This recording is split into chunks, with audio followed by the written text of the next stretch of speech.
All right, thank you guys for being here. Obviously, today was our sixth practice, but our first scrimmage, and it was a true test to see, hey, let's put the ball down and play base football.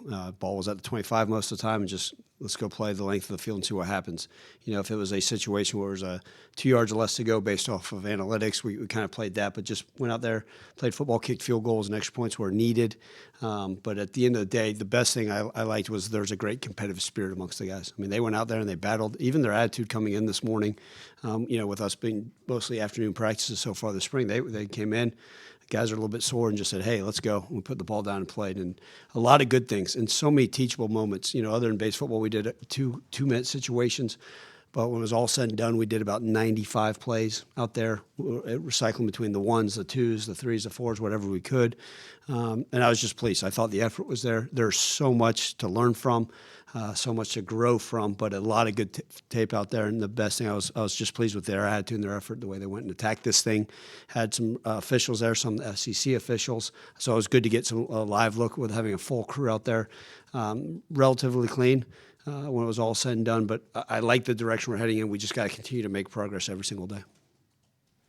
Did you, with the quarterbacks, did you rotate both guys with the ones, or did one guy stay with the one? How did that work out today? The rotation again, yep, for sure. So that's kind of how we did it, which I thought was, as kind of like we've done. I know some of the practices you'll come out and say, hey, this guy's getting the one. But with those scrimmages, I think you do it to the best of your ability. Hey, who's getting this guy will get with the ones, and this guy will get with the twos. And then you may turn back around and you go back out there with the ones, or depending on how that series went. But KJ and AJ got the majority of the reps with the ones and twos. Again, it was a coin toss, really based off of who may have gotten the last reps. You know, when it's all said and done, at the spring game, they're going to be on separate teams most likely, and go out there. So they're just continue that battle. So I don't know what the win was for you today. Maybe not as bad as Tuesday and Thursday, but you're probably not used to such windy practices as you've had this week. Huh? Well, our sports information director, Kyle, asked if we could go indoors because it was too windy for him. So with all the rain, we went inside. I was hoping we could be out in the stadium. But, yeah, so we went indoors, which gets constricted, but we got beautiful indoors. So we were able to get a lot of no wind in there today, maybe a south-southwest 1 mile per hour wind coming from Barn Hill Drive. But other than that, no, we have had some windy practices. Yeah. And I think, listen, you got to prepare for the elements. You can't have any excuse. I don't care if it's 104 degrees or 4 degrees and a lot of wind, right? I mean, the reality of it, we get all 4 seasons here, and we hope we're playing deep football. So the opportunity to go out there, regardless, we don't allow excuses or explanations. Just go out there. Today, 72 degrees with that 1 mile per hour wind. They figured it out. You were in the stadium? No, sir. On practice fields? No, in the indoor. Oh, you were in the indoor. Yeah. I'm sorry. I thought I misunderstood what you were saying. I'm sorry. Okay. So you mentioned 95 plays. Was it ones versus ones versus twos? How was that set? Yeah, the whole time. Ones versus ones, twos versus twos. Now, if there was an injury or something, like a 2 would go with a 1. A 3 would go with a 2, and then sometimes you'd say, hey, who had 3s and 4s? So that was our best, just good on good. Go play ball. And, trade the whole time as, hey, ball's at the 25 left hash, ball's at the 25 right hash, and just go. And like I said, once we got towards the 50, hey, 2 yards or less would be a go, playing some of that game. And then the only other situation we did was a 2-minute situation. I believe it was 1:31, 1 timeout. And offense was down 2.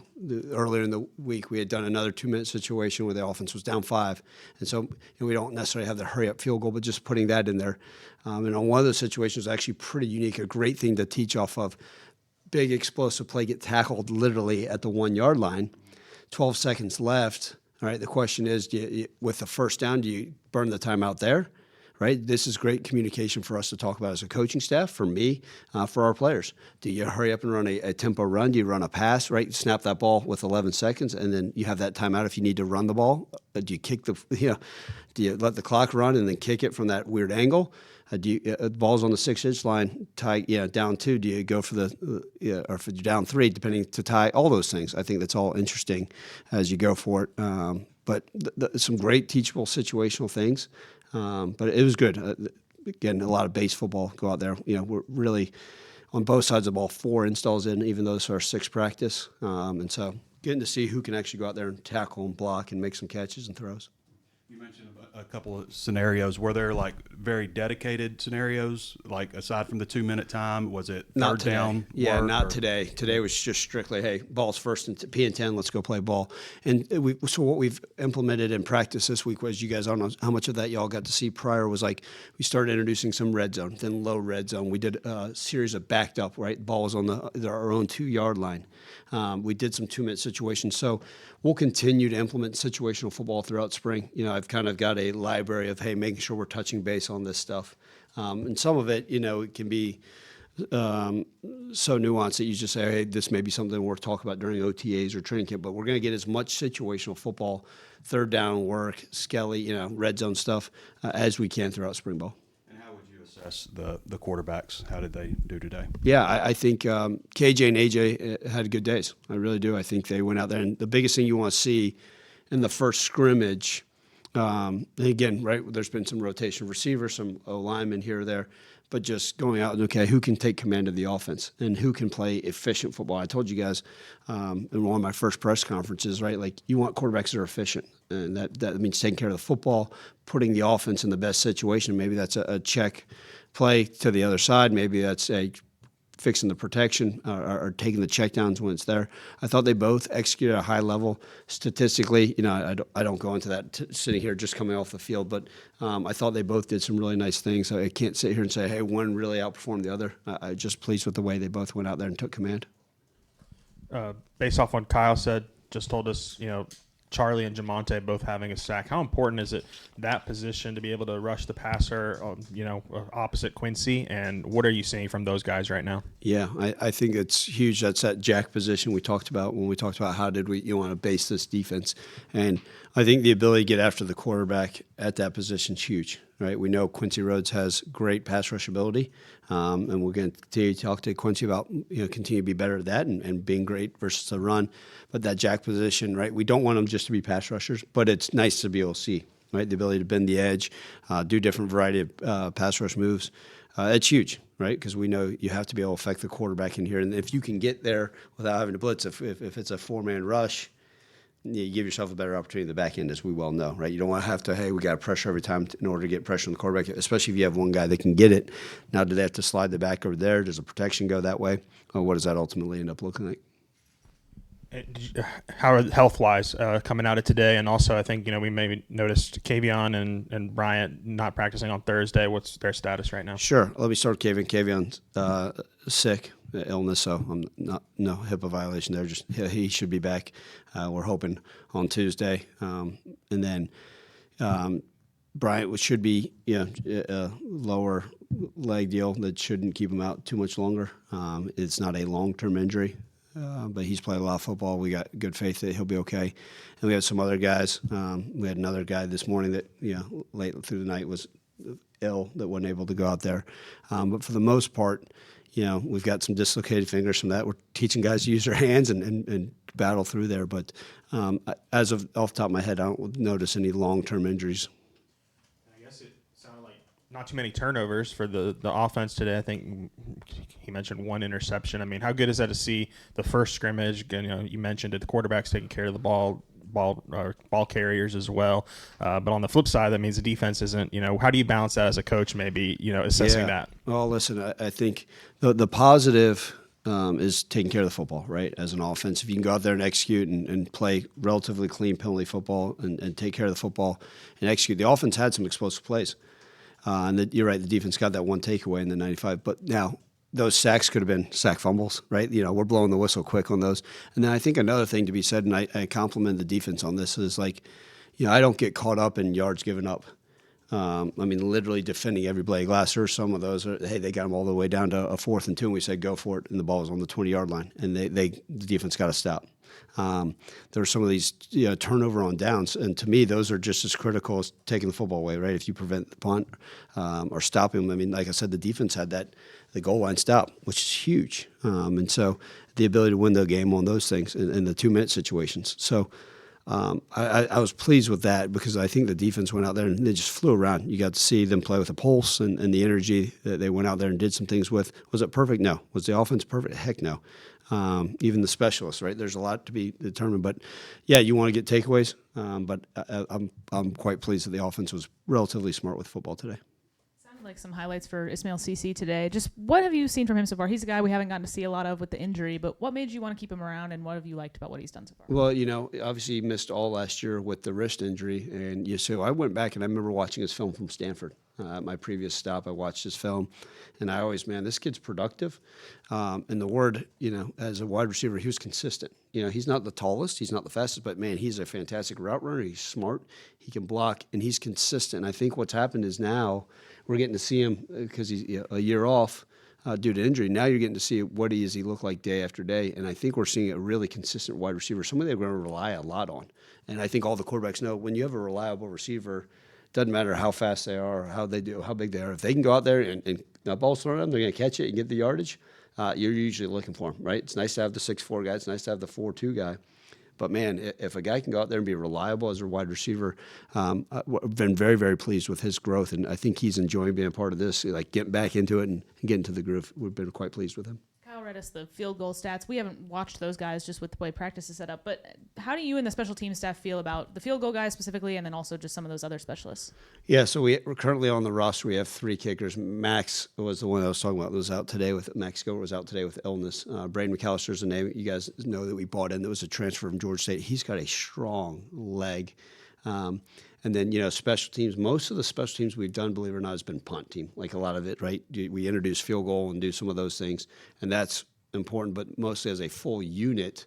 We've done a ton of punt stuff, and Gavin Rush has done a great job. We brought in Adam Johnston as a long snapper transfer from Sac State, who's done a great job. More of that's op times, and it's our job to get the techniques. But the specialists, I've been pleased with them. Obviously, it's a little bit different, right? Whether you're kicking in the indoor or out there doing a deal, what's going to look like when hopefully we get into the stadium next Saturday and kind of get more into the elements of it.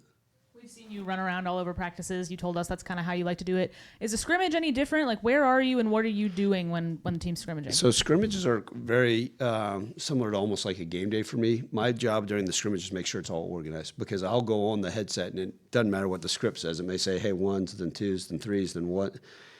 Hey, let's get the 2s back up. Let's go. I want the 1 field goal unit out there. And so it's just constant communication. I'm actually very calm during the scrimmage. And on game day, like I told you guys in the prior to us going out the tunnel, yeah, my head's spinning, we're going crazy, all those things. But as soon as we get settled on the sideline, that doesn't mean I don't coach with passion and energy and emotion, but I'm best when I can think neutrally. And I think when I can be calm, cool, and collected there. Now, things occur, obviously, and you have conversations, but I kind of step back, and I'm almost by the head ref during most of the scrimmages, having that communication as well, making sure we're all on the same page. And it's managing the scrimmage, and no different than a game, right? It's my job to be the game manager during the game, make sure we're where we need to be with timeouts, what's that look like. If I have a suggestion on play calling, special teams, you're going to find that's very similar on those Saturday scrimmages as well. Just wanted to clarify. You said on one time the ball went out at the 1, 12 seconds left. Was that the goal line stand, or what was the resolution of that? That was a goal line stand. Yep. So what, you needed a field goal to take the lead. What happened? Yeah, I made the offense go for it. Sometimes you got to create your own situations. That's part of football, right? So you got one play out of it or 2? Well, great question. So what ended up happening was the clock wound. It's a great teaching moment for the quarterback, everybody knowing where the clock is in the indoor, getting lined up, and then also great communication between me and Cramsey. Hey, let's go with this play call and get it out quickly. Right, make sure we're all on the same page with the special teams coordinator, all those things. So the clock started winding. All right, so what do? We burned the timeout and just ran one more play. Wow. So ideally, you get the clock, you go out of bounds, or if he got tackled inbounds, right, you got the first down, clock's going to start when the ball's spotted and the ump gets out of the way. Well, during this situation, man, ball got down, and it's just teaching everybody, hey, you got to go, because as soon as that ball gets spotted and he blows it, clock's rolling. So we have to have a play call ready. And, you don't want to burn the timeout. Now, if you say you're going to kick a field goal to win it at the end, right, then probably, depending on where it is, maybe you do a pass play, right? We've got some things in our scheme that we say, okay, how do we burn some of the clock? And if it's there, if not, throw it away. Or do I let the clock run all the way down to 3 seconds and bang the timeout? So I just want to continue. I think it's so much teaching. The other day at practice, we had one where a guy caught the ball for a 5-yard gain, and try to cut back towards the field north to south, just go out of bounds. We had no timeouts. Just go out of bounds, understand the situation. And I think the more of those things we can teach, the better way off we are. So there's going to be things that like, hey, you should have done this, but let's just put these guys in situations where they're going to have to think critically, where they're going to have to put themselves, because as much as we'll try to control on the sideline, what else is going on? And I think that's a thing we're going to continue. As much situation as we can be, we want to be the best at situational football in the country. Right, so it was all move the ball, but moving the starting spots here and there, I take it. No, yeah, I was very clean, 25-yard line. Let's go. Okay. Yeah. Do you recall touchdown drives? Anybody score touchdowns? I tell you what, the defense did a nice job. The ball got all the way down to that far, and defense kept them out. So I was pleased with that. There were some field goals, but like I said, the defense did a nice job keeping them out. Playing the play, gave up some explosives, and I told them, right, if the yardage comes, that's fine. But if we keep them out of the end zone, man, we got to give ourselves a chance. Like force them to kick field goals, force them to punt, get those turnover on downs, make them go for it on the 42-yard line. And so that's where I was quite pleased with. We talked about Nas made takeaways, but, man, those turnover on downs was great.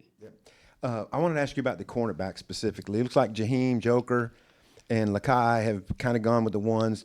Is there anyone else who's in competition there and who might, be able to push into a big role? Yeah, Shelton Lewis has rotated some with the ones as well. Brandon Lee, the transfer from Maryland as well, who was there with Lakai. And I think just kind of getting a feel for somewhat of these other guys can do. Hey, is this guy a corner? Is he a safety? But we like those guys. I think we got guys, some guys have played a good amount of football, but some guys are relatively green in the ability. But I like what we have in that corner position. Like we always said, feel like more you can trust those guys, maybe play more man. But that group, those four collectively have done a nice job, and we're going to see who else we can get. Christian Harrison on Thursday was working safety. I think I've just seen him working nickel most of the time. Is that just like trying to get the best guys on the field? You got Kamori House, also working nickel. Yeah, it's kind of like when we talked about. We talked to Kamori. It was going to be mostly a nickel, and then possibly that star position, possibly some safety. But Kamori's more of that nickel, that star linebacker type, and then Christian is more that safety nickel type or star nickel. So I think that position flex, Christian is really intelligent. He's played a lot of football, so I think the ability for him to be able to play both of those positions gives us a huge advantage. So we want all those guys on the back end to be able to learn too. Like that's why you'll see maybe a corner going to safety, or hey, this guy's got really fluid hips. Let's try him at corner, because we're still getting to know these guys quite a bit. But I think if they can learn two of those positions, he will, and he's certainly capable. I think I've seen a coach wear a headset during practice, but Tim wears one pretty much every time, doesn't he? During most of the team stuff, yeah. And a lot of that headset for him is so you have the option to either do the walkie-talkie or the headset with the C2P, the coach-to-player communication. So his headset actually gives the communication to the quarterback.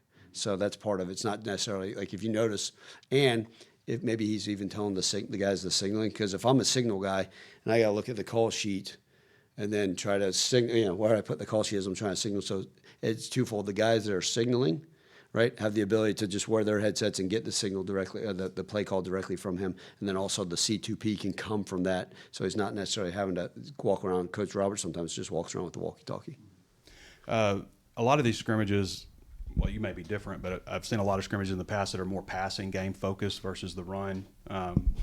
Pretty balanced. Pretty balanced. Let's go play ball. Line up. We need. We've had some recruits show up and they say, "Man, y'all tackle a lot more than a lot of places." Well, we want to be healthy, right? This is not me sitting up here saying we're just going to beat the hell out of each other, but we need to see who can block, who can tackle, who can run through things, who likes physicality, and I think that's something we can determine now. Now, as you go on, right, we'll have one more scrimmage, and then the spring game. The scrimmage next Saturday is going to be live, okay? And the spring game is going to be live. And then when we come to training camp, right, it's a debate, how many live scrimmages do you do? But you have to replicate it. You can't go out there and say, hey, we haven't tackled live, but we're going to be out there ready for game one. So as much as we can do it, you can say, well, you can practice on pads and all that stuff. We all know, right, that there's nothing better than the real thing, as long as we can be safe and healthy. But, yeah, there was call to play. And I think some of it is, even in those situations, hey, 3rd and 4, right, let's hand the ball off, see what we're capable of doing. Quarterbacks, I assume, are off limits as far as hits, but any other rules like tackling below the waist, anything like that? No, we had officials out there today. I try to help with the whistle. If a guy's getting held up, I try to blow the whistle. If it's getting close to it, and it's how close are they? We don't want anybody getting too close to the quarterback, but we also don't want them thinking they're, Spider-Man. If they get within 5 feet, they can just shoot a web. And come on, let's make sure, right? We don't let everybody yelling, "Hey, he's down." But just being smart with that, and I think they take care of each other. No blindside blocks. If somebody gets whether it's a screen or if somebody gets an interception, we don't want to peel back stuff. Usually we'll blow the whistle on a turnover. If the ball's on the ground, if an offensive player fumbles the ball, okay, and if it's a quarterback that drops it real quick on the snap, he can pick it back up and play ball. If somebody fumbles the ball into the play, it's the defensive ball. Offensive guys get away. Turnovers are death. Get off the field, go do your up downs. It's a defensive ball right there. So anytime the ball hits the ground from an offensive player, get away. It's no longer our ball. It's defense has a right to it. And it practices fumble recoveries for the defense, but also as an offensive guy, it prevents injuries because if all of a sudden you get guys jumping in or guys getting rolled up, I've learned over time that's probably the best practice right now. You can always get a lot of good looks at the offensive line and defensive line, I think, through non-tackle stuff, but It seems like these are going to be big for running backs and linebackers especially. Anybody jump out from the linebacker corps? And also, is Phoenix Jackson, has he been out there?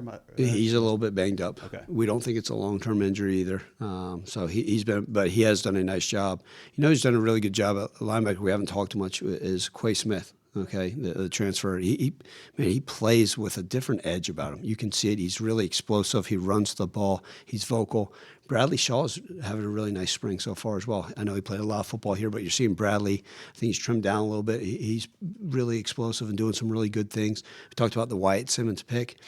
Corey Smith, I don't like talking about young guys too much, but the freshman who's out there, first couple of days, he was big eyes trying to figure it all out. But once he's learning this system, man, you get to see some of his athletic ability.